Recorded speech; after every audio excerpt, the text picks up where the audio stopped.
আল্লাহ তাআলার বিশেষ রহমত। মাত্র 10 বছরের এই শিশু দেখালো এমন অবিশ্বাস্য কীর্তি। মুরাদনগরের শিশু মাকসুদুর রহমান মাত্র 13 মাস 10 দিনে সম্পূর্ণ কোরআন মুখস্থ করে নজর কেড়েছে সবার।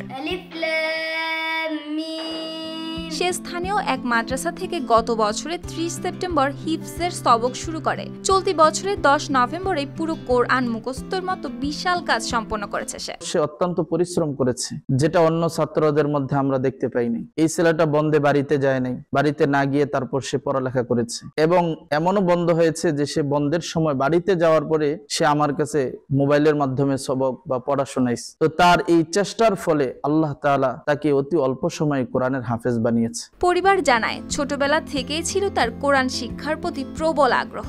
সেই সঙ্গে পরিবারের দোয়া আর মাদ্রাসার শিক্ষকদের সহযোগিতায় তার এই অর্জনের পেছনে কাজ করেছে। বড় আশা ছিল যে ওকে আমি বড় কোরআনের হাফেজ মাওলানা বানাবো। তখন যেমন যে আশায় দিয়েছি ওই মাদ্রাসাতে ওই আশায় আল্লাহ পূর্ণ করছে। স্থানীয়রাও বলছেন, এমন সাফল্য শুধু পরিবার নয়, পুরো এলাকার জন্যই গর্বের। শিশু মাকসুদের এই উদাহরণ অন্য শিশুদেরও ধর্মীয় শিক্ষায় এগিয়ে আসতে উৎসাহ দেবে। আমাদের ঢাকাপুর মাদ্রাসা থেকে হাফেজ মাকসুদুর রহমান 13 মাস 10 দিনে হাফেজ হওয়ার পর আমাদের গ্রাম সহ আশেপাশে গ্রামের মধ্যে একটা আলোড়ন সৃষ্টি হয়েছে। সকলের চেষ্টার মাধ্যমে আল্লাহর রহমতে আজকে আমাদের গ্রামের যেটা আশা ছিল যে একটা হাফেজ বের হবে তা আল্লাহ তাআলা পূরণ করেছে। এদিকে মাদ্রাসা কর্তৃপক্ষ জানায়, শুরু থেকেই সে ছিল মনোযোগী, অনুগত আর অধ্যবসায়ী। প্রতিদিন নির্দিষ্ট পরিমাণ নতুন সবক, পুরাতন অংশের নিয়মিত পুনরাবৃত্তি এবং শুদ্ধ তিলাওয়াত, এই সবই তাকে সাহায্য করেছে খুব কম সময়ে হিফজ শেষ করতে। আমার হেফজ বিভাগে 30 জন ছাত্র আছে এবং 2 জন উস্তাদ আছে। এই 30 জন ছাত্রের মধ্যে আমার ছাত্র হাফেজ মাকসুদুর রহমান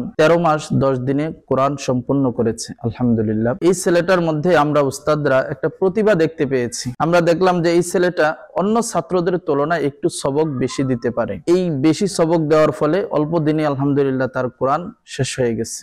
শিক্ষকদের মতে এমন মনোযোগী ছাত্র পাওয়া সত্যিই সৌভাগ্যের। তার তিলাওয়াত, নিয়মিত চর্চা আর অধ্যবসায় মুগ্ধ করে তাদের। আর ভবিষ্যতে তাকে আরো উচ্চতর ইসলামিক শিক্ষায় এগিয়ে নিতে প্রয়োজনীয় সব প্রস্তুতি ইতোমধ্যে নেওয়া হচ্ছে। News desk, RTV।